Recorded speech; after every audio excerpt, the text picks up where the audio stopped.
Okay, this is the Williams household on opsCTRL.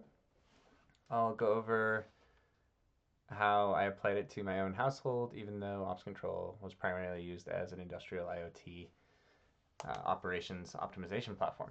So, what I did was stream data from my smart home devices using Home Assistant and Node-RED to get the data into opsCTRL over MQTT, which was a time series database hosted on AWS. And the streaming data was an aggregate of a lot of smart data, but also some APIs where I was pulling from an indicator for our particulate matter 2.5 metric for whether the air quality is good, the wind speed, whether or not the aurora borealis might be visible from Utah, and as well as our inside temperature thermometer, outside temperature readings, and also I was tracking the barometric data from Weather API to correlate that to my son's arthritis, as well as atmospheric pressure and a few other things. It was just interesting to pull all of the data from all of my smart devices that were communicating in the house, from my printer to our moisture sensors in the yard. It's now winter, so I'm not feeding this data into the platform, but I have a fully automated setup where each zone has its own moisture sensor, and if it gets below a 30% humidity profile, then it will automatically engage the sprinklers for 10 minutes and then check the reading again. So a fully automated sort of sprinkler setup to make sure we're optimizing, not overwatering, not underwatering, and using our water resources efficiently. Yeah, so use this to bring in the data in our smart home, but also as a maintenance management operations tool for our own house. And that included putting in all of our key assets that we wanted to track the warranties for, that we wanted to make sure we were doing the regular recurring maintenance on, including our vehicles, our water softener, our HVAC system, all the things that you also have to take care of in an industrial setting.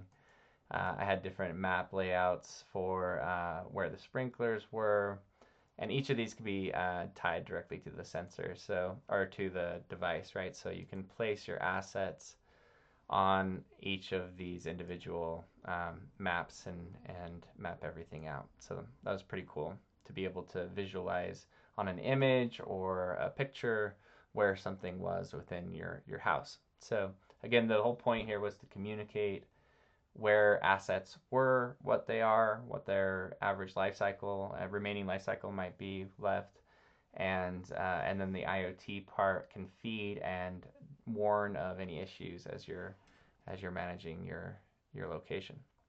So that's the assets portion. But as you can see, if I click into our Pacifica here, I have some sub assets, but I also have the recalls, the extended warranty, and other specific sort of documentation about this asset to help us take good care of it, make sure we're getting our full optimized warranty.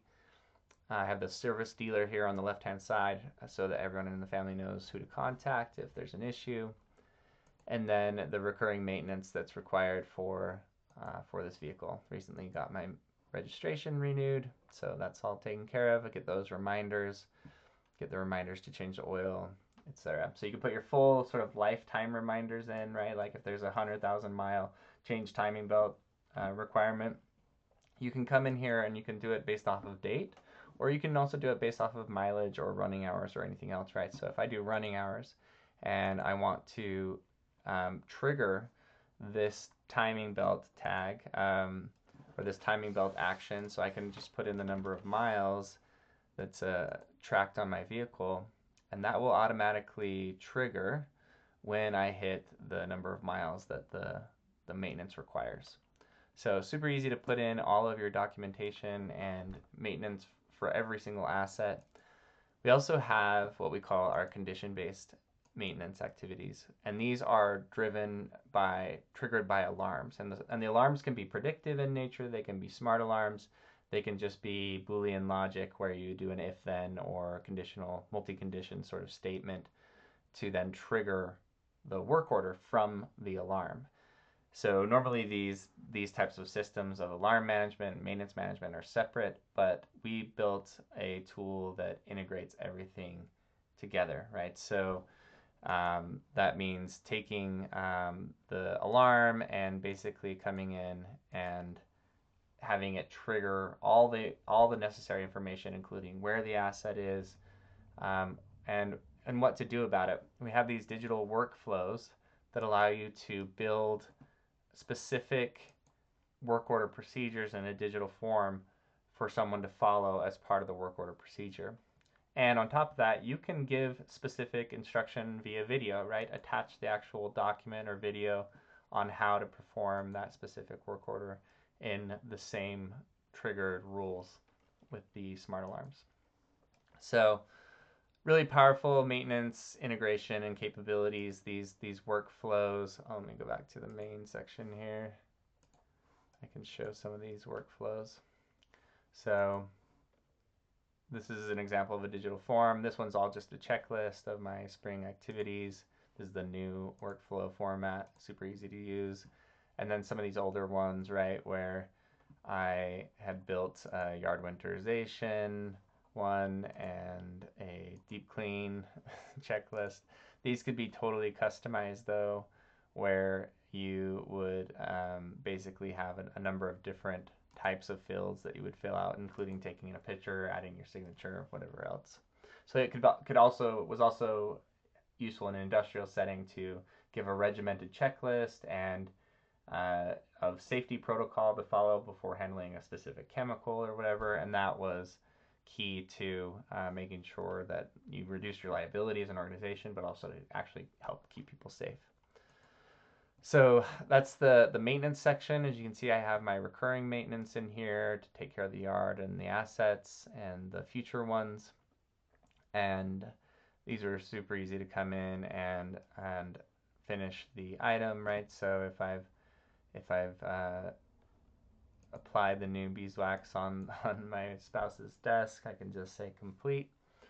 And another example of a alarm-based maintenance activity that I set up was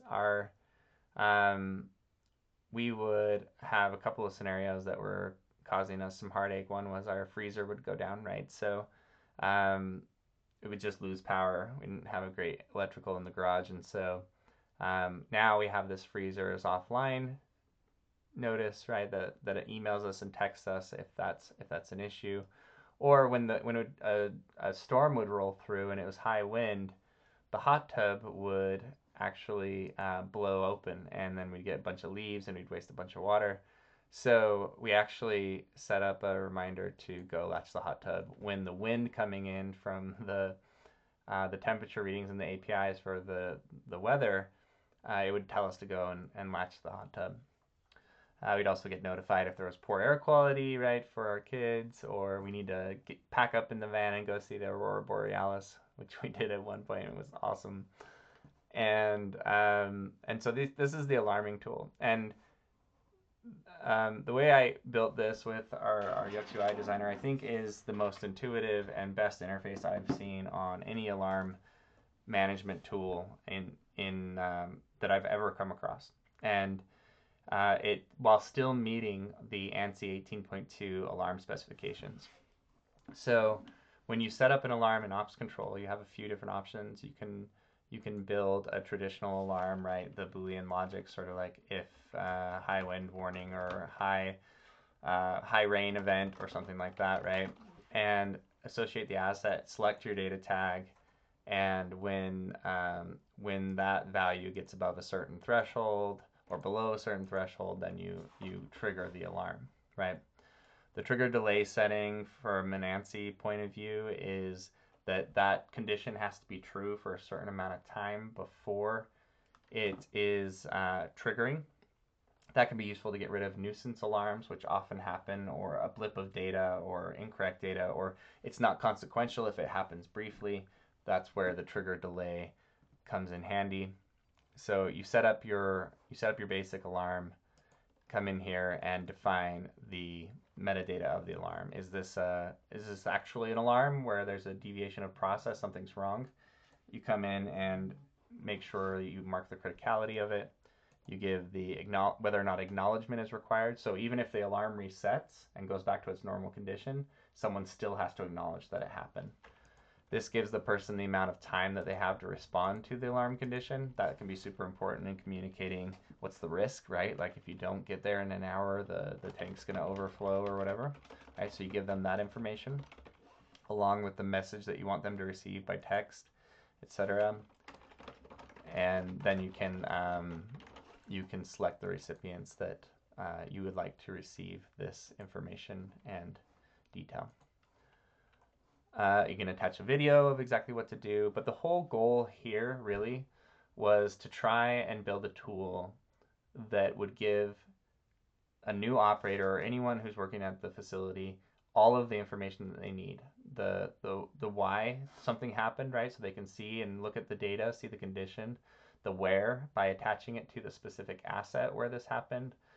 What to do about it, right? The actual work instruction, whether that's a digital form or a video, and make sure they're equipped to handle the how something needs to be performed.